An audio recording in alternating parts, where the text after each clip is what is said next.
ഇന്ന് പുണ്യം നിറഞ്ഞ വെള്ളിയാഴ്ച ദിനാണല്ലേ. ഇന്ന് മഗ്‌രിബിന് മുമ്പ് നമ്മൾ ഈ പഠിക്കുന്ന ചെറിയൊരു ദുആ ഉണ്ട്.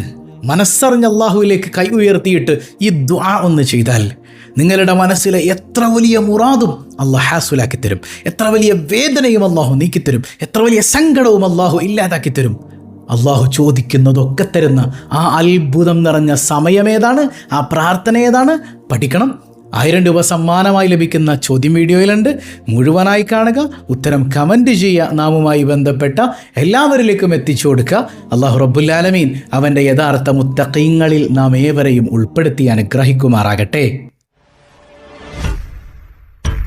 അസ്സലാമു അലൈക്കും വറഹ്മത്തുള്ളാഹി വബറകാതുഹു. അൽഹംദുലില്ലാഹ്. എന്തുണ്ട് വിശേഷമൊക്കെ?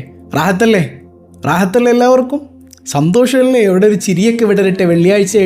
വെള്ളിയാഴ്ചയുടെ പുത്തിരി ഇങ്ങനെ വിടരട്ടെ. ചിരിച്ചോണ്ടൊരു അൽഹംദുലില്ലാ പറഞ്ഞ്. അൽഹംദുലില്ലാഹി റബ്ബിൽ ആലമീൻ. ഈ ഹംദിൻ്റെ ബർക്കത്തുകൊണ്ട് ഹൃദ്യമായൊരു പ്രഭാതവും അതിമനോഹരമായൊരു ദിവസവും സമ്മാനമായി തന്ന് കരുണക്കടലായ നാഥൻ നമ്മെ അനുഗ്രഹിക്കുമാറാകട്ടെ. നമ്മുടെ സങ്കടങ്ങളൊക്കെ അവൻ തീർത്ത് തരട്ടെ. നമ്മുടെ വീഡിയോസ് എല്ലാവരും കാണുന്നതോടൊപ്പം മറ്റുള്ളവരിലേക്കൊക്കെ എത്തിച്ചു കൊടുക്കണം കേട്ടോ. നമ്മുടെ ഫാമിലി ഗ്രൂപ്പിലേക്ക്, മറ്റിടങ്ങളിലേക്കൊക്കെ എത്തിച്ചു കൊടുക്കുക. അങ്ങനെ എത്തിച്ചു കൊടുക്കുമ്പോൾ എന്താ കിട്ടുക? അവർ ആ നന്മ ചെയ്യുമ്പോൾ അതിൻ്റെ പ്രതിഫലം കൂടെ നമുക്ക് കിട്ടുകയല്ലേ. മാത്രമല്ല കഴിയുന്നവരൊക്കെ ഒരു ലൈക്കും കമൻറ്റും ഒക്കെ ചെയ്തിടുക. കാരണം നമ്മുടെ വീഡിയോ മറ്റുള്ളവരിലേക്ക് കൂടുതലായി എത്താനത് കാരണമാകും. എത്രയോ കമൻസ് ഉണ്ട്, എത്രയോ സങ്കടങ്ങളുണ്ട്. എല്ലാവരുടെയും പ്രയാസങ്ങൾ അള്ളാഹു നീക്കി തരുമാറാകട്ടെ. നമ്മൾ ഇന്നൊരു പ്രാർത്ഥന പഠിക്കുകയാണ് അല്ലേ. എന്താണ് ആ പ്രാർത്ഥന? എന്താണ് ഈ സമയത്തിൻ്റെ പ്രത്യേകത? ഇന്ന് വെള്ളിയാഴ്ച ദിവസമാണ്. ഇത് മുഅ്മിനീങ്ങൾക്ക് പെരുന്നാളാണ്. ഈമാനുള്ളവർക്ക് പെരുന്നാളാണ് വെള്ളിയാഴ്ച. വല്ലാത്തൊരു സന്തോഷമായിരിക്കും വെള്ളിയാഴ്ച ദിവസം. കാരണം അത്രമേൽ പ്രാർത്ഥനയ്ക്ക് ഉത്തരമുള്ള ദിവസമാണ് വെള്ളിയാഴ്ച എന്നാണ്. ഓരോ സെക്കൻഡിനും മഹത്വമുണ്ട്. ഒരു സെക്കൻഡ് പോലും നഷ്ടപ്പെടുത്തി കളയാനില്ലാത്ത അത്രമേൽ അടിപൊളി ദിവസമാണ് യഥാർത്ഥത്തിൽ വെള്ളിയാഴ്ച എന്ന് പറയുന്നത്. അല്ലാഹു റബ്ബുൽ ആലമീൻ പറയുന്നില്ലേ, ഉദ്ഉനി അസ്തജിബു ലക്കും. നിങ്ങൾ എന്നോട് ചോദിച്ചോ, ഞാൻ നിങ്ങൾക്ക് തരാം. ഇല്ലേ? നിങ്ങൾ എന്നോട് ചോദിക്ക്, ഞാൻ നിങ്ങൾക്ക് തരാം എന്നാണ് അല്ലാഹു പറയണത്.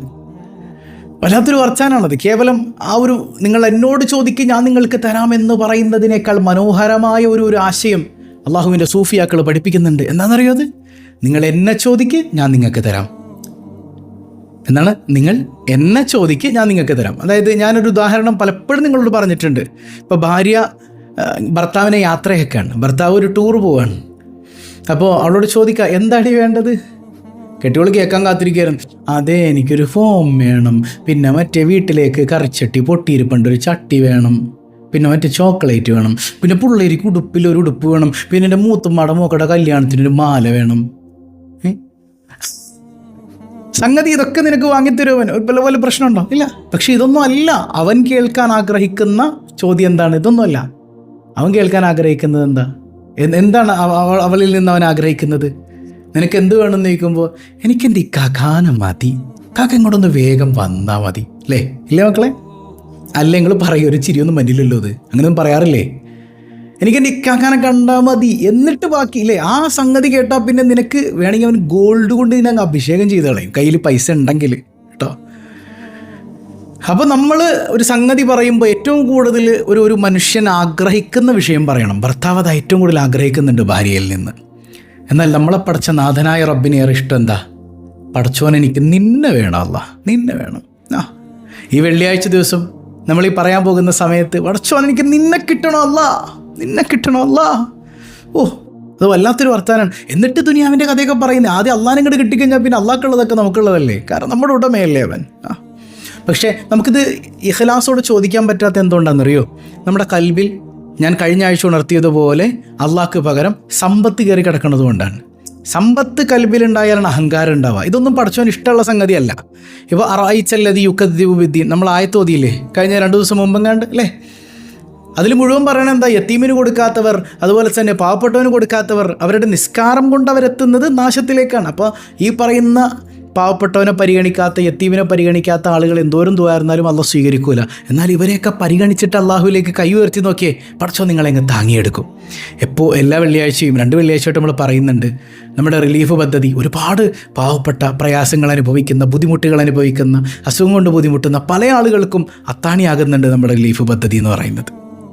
കഴിയുന്നവരൊക്കെ വെള്ളിയാഴ്ച ദിവസത്തിൻ്റെ ഒരു പൊരിശ മുമ്പിൽ വെച്ചുകൊണ്ട് ഒരു 313 രൂപ കഴിയുമെങ്കിൽ ഏറ്റവും ചുരുങ്ങിയത് ചുരുങ്ങി, ഏറ്റവും ചുരുങ്ങി എന്ന് പറയുന്നില്ല കേട്ടോ. ചിലർക്ക് കയ്യിൽ 1 രൂപ ഉണ്ടാവുള്ളൂ, മതി അൽഹംദുലില്ലാ. 313 ചെയ്യാൻ പറ്റുന്നവർ ആ 313 ചെയ്യുക. ഇല്ല ഞങ്ങൾക്ക് അതിലേറെ പറ്റും, ഞങ്ങൾക്ക് അതിലേറെ തരാൻ പറ്റും, അള്ളാൻ്റെ ദീനിന് വേണ്ടിയല്ലേ, അള്ളാഹ്ക്ക് വേണ്ടിയല്ലേ, ഞങ്ങളുടെ മനസ്സിൽ അള്ളയാണുള്ളത്, ഞങ്ങൾ സമ്പത്തിനെ ആരാധിക്കുന്നവരല്ല. ആ ബോധ്യത്തിൽ നിങ്ങൾക്ക് ചെയ്യാം, കഴിയുന്നവരൊക്കെ ചെയ്യുക. അള്ളാഹു തട്ടിക്കളയില്ല കേട്ടോ വെള്ളിയാഴ്ച ദിവസം. ആ ബോധ്യത്തിൽ നിന്നുകൊണ്ട് തന്നെ നമ്മൾ അള്ളാഹിനോട് ചോദിക്കുക, പടച്ചോനെ എനിക്ക് നിന്നെ വേണമല്ല, നിന്നെ കിട്ടണമല്ല, നിൻ്റെ സ്നേഹം വേണമല്ല. എന്തൊരു ആനന്ദമായിരിക്കും. അപ്പോൾ കഴിയുന്നവരൊക്കെ ഹദിയ ചെയ്യുക. അള്ളാഹു തൗഫീക്ക് ചെയ്യട്ടെ. അപ്പോൾ നമ്മൾ വിഷയത്തിലേക്ക് വരാം. ഹബീബ് റസൂലുള്ളാഹി സ്വല്ലല്ലാഹി അലൈഹി വസല്ലം തങ്ങൾ പഠിപ്പിച്ച വെള്ളിയാഴ്ചയുടെ ഒരുപാട് പ്രത്യേകതകളുണ്ട് അല്ലേ, പ്രാർത്ഥനയ്ക്ക് ഉത്തരമുണ്ടെന്നാണ്. അത് രാവും പകലും ഒക്കെ അങ്ങനെ തന്നെ കേട്ടോ. രാവിലെ മാത്രം പ്രത്യേകത, പകലിനില്ല, അങ്ങനെയല്ല. രാവിലും പകലിനുണ്ട് പ്രത്യേകത. ഇമാമിന് ഷാഫിഈ റളിയല്ലാഹു അൻഹു പറയുന്നുണ്ട് 5 രാത്രിക്ക് പ്രാർത്ഥനയ്ക്ക് ഉത്തരമുണ്ട് എന്നാണ്. അതിലൊന്ന് വെള്ളിയാഴ്ച രാവാണ്. ഹബീബായ സയ്യിദുനാ റസൂലുള്ളാഹി സ്വല്ലല്ലാഹി അലൈഹി വസല്ലം തങ്ങൾ പറയുന്നുണ്ട്, ഇന്ന ഫിൽ ജുമുഅത്തി സഅ, വെള്ളിയാഴ്ച ദിവസേ അത് പകലാണ്, ഒരു സമയമുണ്ട്. ആ സമയത്ത് ഒരു മുസ്ലിം എന്ത് ചോദിച്ചാലും അള്ളാഹ് തരും എന്നാണ്. എന്ത് ചോദിച്ചാലും അള്ളാഹു നൽകും. സുബ്ഹാനക യാ റബ്ബ്. എന്താണ് പറയുന്നത്? വെള്ളിയാഴ്ച ദിവസം ഒരു സമയമുണ്ട്. ആ സമയത്ത് എന്ത് ചോദിച്ചാലും ഒരു മുസൽമാൻ മനസ്സറിഞ്ഞ് എന്ത് ചോദിച്ചാലും അള്ളാഹു കൊടുക്കും. അപ്പോൾ അങ്ങനെ ചോദിക്കാൻ പറ്റുന്ന കൽബായി മാറണം. അതാണ് ഞാൻ പറഞ്ഞത്, കൽബിൻ്റെ അകത്തുനിന്ന് മറ്റുള്ളതിനൊക്കെ മാറ്റിയിട്ട് കൽബിൽ അള്ളാഹ് ഉണ്ടാകണം. മനസ്സിലായോ? എന്തും തരും. പർവ്വത സമാനമായത് ചോദിച്ചാലും തരും. ഇനി നിങ്ങളുടെ വീട്ടുകാർ നാട്ടുകാർ അതൊന്നും നടക്കൂലടാ എന്ന് പറഞ്ഞ സംഗതിയാണ് നിങ്ങൾ ചോദിക്കുന്നതെങ്കിൽ പോലും അള്ളാഹു തരും. അപ്പോൾ വെള്ളിയാഴ്ചയുടെ ആ സമയം ഏതാണ്? ചില മഹത്തുക്കൾ പറഞ്ഞു അത് ഇമാമ് ഖുത്ബ ഓതുന്ന 2 ഖുത്ബയുടെ ഇടയിൽ ഇരിക്കുന്ന ആ സമയമാണ്. കുറച്ച് സമയം ഉണ്ടാവുള്ളൂ അല്ലേ. അപ്പോൾ ആ സമയത്ത് സ്വലാത്തൊക്കെ നമ്മൾ ചൊല്ലാറുണ്ട്.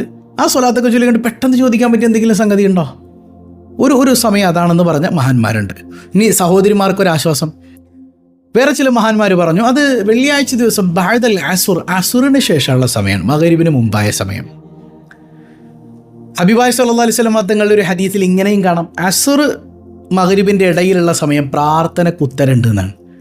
അപ്പോൾ ഇബ്നുൽ ഖയ്യിമുൽ ജൗസിയ പോലുള്ളവരൊക്കെ പറഞ്ഞു ശരിക്കും ഏറ്റവും പ്രബലമായത് അസ്റിന് ശേഷമാണ് പ്രാർത്ഥനയ്ക്ക് ഏറ്റവും ഉത്തരം വെള്ളിയാഴ്ച ദിവസമെന്ന് ഇതിൽ നിന്ന് മനസ്സിലാകുന്നു എന്നാണ്. അപ്പോൾ അതുകൊണ്ടാണ് ആദം നബി അലൈഹി സ്വലാത്തു വസ്സലാമിനെ അള്ളാഹ് പടച്ചത് വെള്ളിയാഴ്ച അസ്റിന് ശേഷമാണ്. മനസ്സിലായോ? അതുകൊണ്ട് തന്നെ വെള്ളിയാഴ്ച അസ്ർ മുതൽ മഗ്‌രിബ് വരെയുള്ള നിമിഷം നിസ്സാരമല്ല, വളരെ വളരെ ഇമ്പോർട്ടൻസ് ഉള്ള സംഗതിയാണ്. മനസ്സിലാവുന്നുണ്ടോ? അപ്പോൾ സഹോദരിമാർക്കും പ്രയാസമില്ല, കാരണം അവർക്ക് ഈ 2 ഖുത്ബയുടെ ഇടയിലുള്ള സമയം കിട്ടൂല. അപ്പോൾ അവർക്ക് അസ്റിന് ശേഷം കിട്ടുമല്ലോ. ഇനി മെൻസ്ട്രൽ പീരീഡിലാണെങ്കിലും ആ സമയത്തിന് പ്രശ്നമൊന്നുമില്ലല്ലോ, നിസ്കാരം ഇല്ലെങ്കിലും ദുആ ചെയ്യാലോ, പ്രാർത്ഥനയ്ക്ക് ഉത്തരമുള്ള നിമിഷമല്ലേ അല്ലേ. അതുപോലെ തന്നെ ഇനിയിപ്പോൾ അസുഖബാധിതരായ ആളുകൾക്കും ദുആ ചെയ്യാലോ, അതിന് തടസ്സമില്ലല്ലോ. അപ്പോൾ എന്ത് ദുആ ചെയ്യും? എന്തും ചോദിക്കാം. നമ്മൾ ആ സമയത്ത് അൽഹംദുലില്ലയും സ്വലാത്തും, ആദ്യം അതാണ് വേണ്ടത്. ഹംദ് സ്വലാത്ത് മസ്റ്റാണ്. എന്നിട്ട് നമ്മൾ അല്ലാഹു റബ്ബുൽ ആലമീനോട് ചോദിക്കാൻ പറ്റിയതൊക്കെ ചോദിക്കാം. അതിൽ ഏറ്റവും മനോഹരമായ ദുആ നമുക്കേറെ സുപരിചിതമാണ്. റബ്ബനാ ആതിന ഫിദ്ദുനിയാ ഹസന വഫിൽ ആഖിറതി ഹസനതൻ വഖിനാ അദാബന്നാർ. ദുനിയാവിലെ മുഴുവൻ നന്മയും ആഖിറത്തിലെ മുഴുവൻ നന്മയും നീ ഞങ്ങൾക്ക് നൽകണേ അല്ലാഹ്, നരകത്തിൽ നിന്ന് കാക്കണേ അല്ലാഹ്. അപ്പോൾ ദുനിയാവിലെ മുഴുവൻ നന്മയെന്ന് പറയുമ്പോൾ മക്കളെ കിട്ടി, ഭർത്താവിനെ കിട്ടി, ഭാര്യയെ കിട്ടി അല്ലേ, കല്യാണം നടന്നു, അതുപോലെ കടം വീടി, ബുദ്ധിമുട്ടുകൾ നീങ്ങി, കുഞ്ഞിനെ ലഭിച്ചു, ഗർഭിണികൾക്ക് സുഖപ്രസവം കിട്ടി, അങ്ങനെ തുടങ്ങി എന്തെല്ലാം നന്മയുണ്ട് അതൊക്കെ അല്ലാഹു തആല തരാൻ മനസ്സറിഞ്ഞ് അള്ളാഹുവിലേക്ക് കൈ ഉയർത്തുക. മനസ്സിലായോ? അപ്പോൾ അത് എല്ലാ ആളുകളും ആ നിമിഷം വേസ്റ്റാക്കി കളയാൻ പാടില്ല. അല്ലാഹു റബ്ബുൽ ആലമീൻ തൗഫീക്ക് നൽകി അനുഗ്രഹിക്കുമാറാകട്ടെ. മനസ്സിലായോ?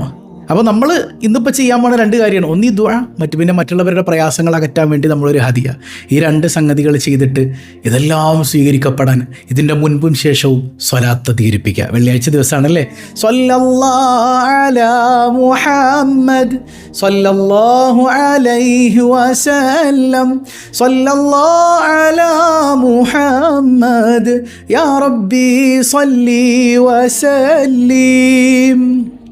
സ്വലാത്ത് ധാരാളം ചൊല്ലുക. ഇപ്പോൾ ഈ വെള്ളിയാഴ്ച അള്ളാഹുവിന് അനുഗ്രഹം ലഭിക്കുന്നവരിൽ നമ്മെ ഉൾപ്പെടുത്തി അനുഗ്രഹിക്കുമാറാകട്ടെ. പിന്നെ വെള്ളിയാഴ്ച ദിവസം ഇമാം ഷാറാനി ഇമാമൊക്കെ പറയുന്നുണ്ട്, വെള്ളിയാഴ്ച ദിവസം നമുക്ക് ഏറെ സുപരിചിതമായൊരു ബൈത്ത് നമ്മളിങ്ങനെ കാണാറുണ്ട്. ഈ ബൈത്ത് 5 തവണ ചൊല്ലിയാൽ, വെള്ളിയാഴ്ച ചൊല്ലിയാൽ ഈമാൻ കിട്ടാതെ മരിക്കില്ല എന്നാണ്. പക്ഷെ 5 തവണ ചൊല്ലാൻ നമ്മൾ പലപ്പോഴും മറന്നു പോകാറുണ്ട്. ഇന്ന് നമുക്ക് ഒരുമിച്ചൊന്ന് ചൊല്ലാം, ഒരു 5 തവണ അല്ലേ. 2 വരികളേ ഉള്ളൂ. അത് മനസ്സറിഞ്ഞ് ഒരു 5 തവണ ചൊല്ലിക്ക്.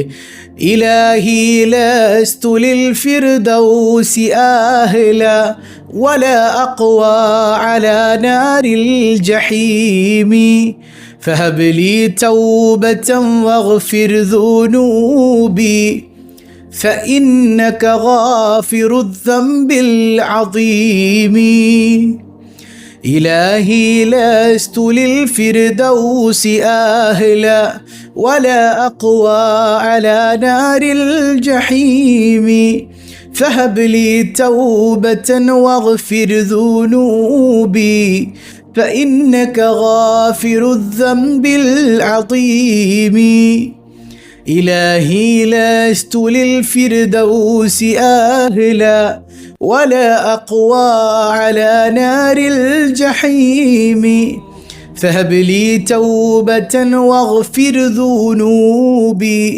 فإنك غافر الذنب العظيم إلهي لست للفردوس أهلا ولا أقوى على نار الجحيم فهب لي توبة واغفر ذنوبي فإنك غافر الذنب العظيم إلهي لست للفردوس أهلا ولا أقوى على نار الجحيم فهب لي توبة واغفر ذنوبي فإنك غافر الذنب العظيم. അല്ലാഹു കബൂൽ ചെയ്യുമാറാകട്ടെ. ഈ ബൈത്തിൻ്റെ ബറക്കത്ത് കൊണ്ട്, ഈ ദിക്റിൻ്റെ ബറക്കത്ത് കൊണ്ട് യാ റബ്ബന ഞങ്ങളുടെ ഈമാൻ നീ സലാമത്താക്കണേ അല്ലാഹ്. ആഫിയത്തുള്ള ദീർഘായുസ് നിൻ്റെ ത്വാഅത്തിൽ നൽകണേ അല്ലാഹ്. കഴിഞ്ഞ ദിവസം നമ്മൾ ചോദിച്ചു ഫത്ഹുൽ മുഈൻ്റെ രചയിതാവ് ആരാണ്? എല്ലാവരും കമൻ്റ് ചെയ്തു. മഹാനായ സൈനുദ്ദീൻ മഖ്ദൂം റളിയല്ലാഹു അൻഹു ആണ്. അല്ലാഹു റബ്ബുൽ ആലമീൻ അവിടുത്തെ മദദ് തന്ന് നമ്മെ അനുഗ്രഹിക്കുമാറാകട്ടെ. പിന്നെ ഇന്നത്തെ ചോദ്യം സിമ്പിളാണ്. ഫത്ഹുൽ മുഈൻ അതിൻ്റെ രചയിതാവ് സൈനുദ്ദീൻ മഖ്ദൂം റളിയല്ലാഹു അൻഹു ആണ്. നമ്മൾ പറഞ്ഞു സൈനുദ്ദീൻ മഖ്ദൂം റളിയല്ലാഹു അൻഹു എന്നറിയപ്പെടുന്ന രണ്ടാളുകളുണ്ട്. സൈനുദ്ദീൻ മഖ്ദൂം ഒന്നാമനുണ്ട്, സൈനുദ്ദീൻ മഖ്ദൂം രണ്ടാമനുണ്ട്.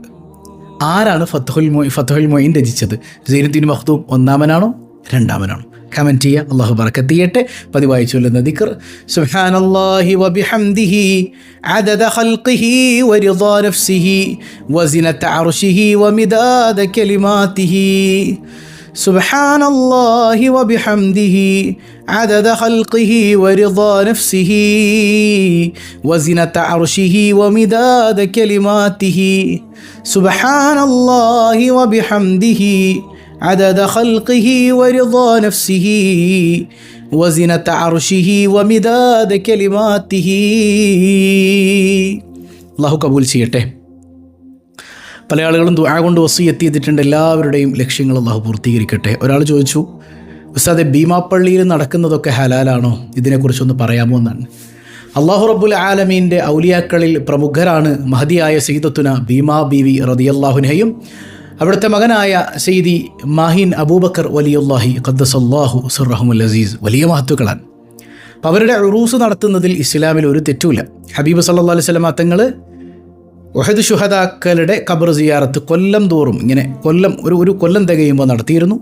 ഖദീജ റളിയല്ലാഹു അൻഹയുടെ വഫാത്ത് ആണ്ട് വരുമ്പോൾ റസൂലുള്ളാഹി ഭക്ഷണം ദാനം ചെയ്തിരുന്നു. അവിടുത്തെ മദ്ഹികൾ പറഞ്ഞിരുന്നു. ഇതിനൊന്നും ഇസ്ലാമിൽ തെറ്റില്ല. പക്ഷേ ചന്ദനക്കൂടം എന്ന് പറയുന്നൊരു ഏർപ്പാട് അത് ഇസ്ലാമിൽ ഇല്ലാത്തതാണ്. തലയിൽ ചന്ദനമൊക്കെ വെച്ചിട്ട് പള്ളിക്ക് തവാഫ് ചെയ്യുക എത്രമേൽ മോശം സ്വഭാവമാണത്. മൻ ആദാലി വലിയൻ ഫഖദ് ആദൻതുഹു ബിൽ ഹർബ്. എൻ്റെ വലിയനെ ആരെങ്കിലും നിസ്സാരമാക്കിയാൽ അത് അള്ളാഹിൻ്റെ ഔലിയാക്കളെ തള്ളിപ്പറയുന്ന പുത്തൻവാദികൾക്ക് മാത്രമല്ല ഈ ഹദീസ് ബാധകമാകുക. മറിച്ച് അള്ളാഹിൻ്റെ ഔലിയാക്കളുടെ ആളുകളാണെന്ന് പറഞ്ഞിട്ട് അവിടെ തോന്നിവാസങ്ങൾ കാണിക്കുന്നുണ്ടെങ്കിൽ അവരുടെ കുരുത്തക്കേട് ഉറപ്പാൻ. അത് നിമിത്തം അള്ളാഹു നിങ്ങളോട് യുദ്ധം ചെയ്യും. എൻ്റെ വലിയനെ നിസ്സാരമാക്കിയാൽ ഞാൻ അവനോട് യുദ്ധം ചെയ്യും എന്ന് അല്ലാഹ് പറഞ്ഞതായി ഖുദ്സിയായ ഹദീസാണ് നമ്മളെ പഠിപ്പിക്കുന്നുണ്ട് സയ്യിദുനാ റസൂലുള്ളാഹി സ്വല്ലല്ലാഹു അലൈഹി വസല്ലം. അപ്പോൾ അത് ഭീമാപ്പള്ളിയിൽ മാത്രമല്ല, എവിടെ നടക്കുന്നുണ്ടെങ്കിലും അങ്ങനത്തെ തോന്നിവാസങ്ങളുണ്ടെങ്കിലും അവിടെ കഅബക്ക് തവാഫ് ചെയ്യുന്നത് പോലെ ഖബറിന് ചുറ്റും തവാഫ് ചെയ്യുന്നുണ്ടെങ്കിൽ തോന്നിവാസങ്ങൾ തലയിൽ ചുമന്നുകൊണ്ട് നടക്കുന്നുണ്ടെങ്കിൽ അതൊന്നും ഇസ്ലാമികമല്ല. നിങ്ങൾക്ക് അവിടെ ചെല്ലാം, ആ മഹത്തുക്കളെ സിയാറത്ത് ചെയ്യാം, അവരുടെ ബറക്കത്ത് കൊണ്ട് അള്ളാഹിനോട് ചോദിക്കാം, അവരോട് നിങ്ങൾക്ക് ഇസ്തിഗാസ ചെയ്യാം, ഇസ്തിശ്ഫാ നടത്താം. ഒന്നും ഒരു വിഷയമല്ല. അവരുടെ മദ്ഹികൾ പറയാം, ഭക്ഷണം കഴിക്കാം. തെറ്റില്ല എന്ന് മാത്രമല്ല, വളരെ പുണ്യകരമായ കാര്യമാണ്. ആ മഹത്തുക്കളുമായി ബന്ധപ്പെട്ട് നിൽക്കുമ്പോൾ അള്ളാഹുവിലേക്ക് അടുക്കാനുള്ള ഏറ്റവും നല്ല വഴിയാണ്. പക്ഷേ അവരെ അനാദരിക്കുന്ന ഒരു സംഗതി അവിടെ ഉണ്ടാകാൻ പാടില്ല. ഉണ്ടെങ്കിൽ അതിൻ്റെ ശാപം അള്ളാഹു റബ്ബുൽ ആലമീൻ്റെ യുദ്ധമായി പരിണമിക്കും. അള്ളാഹു റബ്ബുൽ ആലമീൻ നമ്മളെ കാത്തുരക്ഷിക്കുമാറാകട്ടെ. ഇപ്പോൾ മാറ്റങ്ങൾ, പഴയതിലേറെ മാറ്റങ്ങളൊക്കെ ഇങ്ങനെ ഉണ്ടായിക്കൊണ്ടിരിക്കുകയാണ്. പരിപൂർണമായി മാറ്റിയെടുക്കാൻ അവിടുത്തെ കമ്മിറ്റിക്കാർക്കും പണ്ഡിതന്മാർക്കും ഒക്കെ കഴിയട്ടെ എന്ന പ്രാർത്ഥനയാണ്. അള്ളാഹു തൗഫീക്ക് നൽകട്ടെ. ഒരുപാട് ആളുകൾ പലവിധ മുറാദുകൾ പറഞ്ഞിട്ടുണ്ട്. എല്ലാവരുടെയും ലക്ഷ്യങ്ങൾ അള്ളാഹു പൂർത്തീകരിക്കട്ടെ. പ്രയാസങ്ങൾ അനുഭവിക്കുന്നവർ, ഗൾഫിൽ പ്രയാസം അനുഭവിക്കുന്നവർ, നാട്ടിൽ ബുദ്ധിമുട്ട് അനുഭവിക്കുന്നവർ, എല്ലാവരുടെയും ബുദ്ധിമുട്ടുകൾ അള്ളാഹു നീക്കട്ടെ. അൽഹംദുലില്ലാഹി റബ്ബിൽ ആലമീൻ. അല്ലാഹുമ്മ സ്വല്ലി അലാ സയ്യിദിന മുഹമ്മദിൻ വഅല അലി സയ്യിദിന മുഹമ്മദ്. അർഹമുർ റഹീമായ കരുണക്കടലായ റബ്ബേ, ഈ സദസ്സ് സ്വീകരിക്കണേ അല്ലാഹ്. ഈ വെള്ളിയാഴ്ചയുടെ ബറക്കത്തുകൊണ്ട് യാ റബ്ബന ഞങ്ങൾ ചൊല്ലിയ ബൈത്തുകൾ, അതുപോലെ ചെയ്ത ഹദിയകൾ എല്ലാം കബൂൽ ചെയ്യണയല്ല. ഞങ്ങളുടെ മുറാദുകൾ ഹാസുലാക്കണയല്ല. വേദനകൾ അകറ്റണയല്ല. മനസ്സിലുള്ള സങ്കടങ്ങൾ എന്താണെങ്കിലും നീ അതെല്ലാം മാറ്റിക്കളയണയല്ല. സമാധാനം തരണയല്ല. അസുഖബാധിതർക്ക് ശമനം നൽകണയല്ല. മക്കളെ നന്നാക്കണയല്ല. ഇണകളെ നന്നാക്കണയല്ല. എല്ലാവിധ പരീക്ഷകളിലും പരീക്ഷണങ്ങളിലും വിജയം നൽകണയല്ല. അസുഖബാധിതർക്ക് സൗഖ്യം നൽകണയല്ല. ആരെല്ലാം ദുആ കൊണ്ട് വസിയത്ത് ചെയ്തിട്ടുണ്ടോ എല്ലാവരുടെയും ലക്ഷ്യങ്ങൾ പൂർത്തീകരിക്കണയല്ല. ഞങ്ങളിൽ നിന്ന് മരണപ്പെട്ട മാതാപിതാക്കൾ, ബന്ധുമിത്രാദികൾ, ഇണകൾ, സന്താനങ്ങൾ, സഹോദരങ്ങൾ എല്ലാവർക്കും മഗ്ഫിറത്ത് നൽകണയല്ല. യാ റബ്ബന, എപ്പോഴാണ് ഞങ്ങൾ മരിക്കുന്നതെന്നറിയില്ല. ഞങ്ങളെ നീ പെട്ടെന്ന് വിളിക്കല്ലേ അല്ല. ഈ മനസ്സലാമത്താക്കണയല്ല. ഞങ്ങളെയും ഞങ്ങളിൽ നിന്ന് വിട പറഞ്ഞവരെയും സ്വബാഹുൽ ഖൈർ കുടുംബത്തിലെ ഓരോരുത്തരെയും അഷ്റഫുൽ വറ റസൂലുള്ളാഹി സ്വല്ലല്ലാഹു അലൈഹി വസല്ലം തങ്ങളോടൊപ്പം നിന്റെ കാരുണ്യം കൊണ്ട് നീ ഒരുമിപ്പിക്കണയല്ല. സല്ലല്ലാഹു അലാ മുഹമ്മദ് സല്ലല്ലാഹു അലൈഹി വസല്ലം. സല്ലല്ലാഹു അലാ മുഹമ്മദ് സല്ലല്ലാഹു അലൈഹി വസല്ലം. അല്ലാഹുമ്മ സ്വല്ലി അലാ മുഹമ്മദ് യാ റബ്ബി സ്വല്ലി അലൈഹി വസല്ലം. വസ്സലാമു അലൈക്കും വറഹ്മത്തുള്ളാഹി വബറകാതുഹു.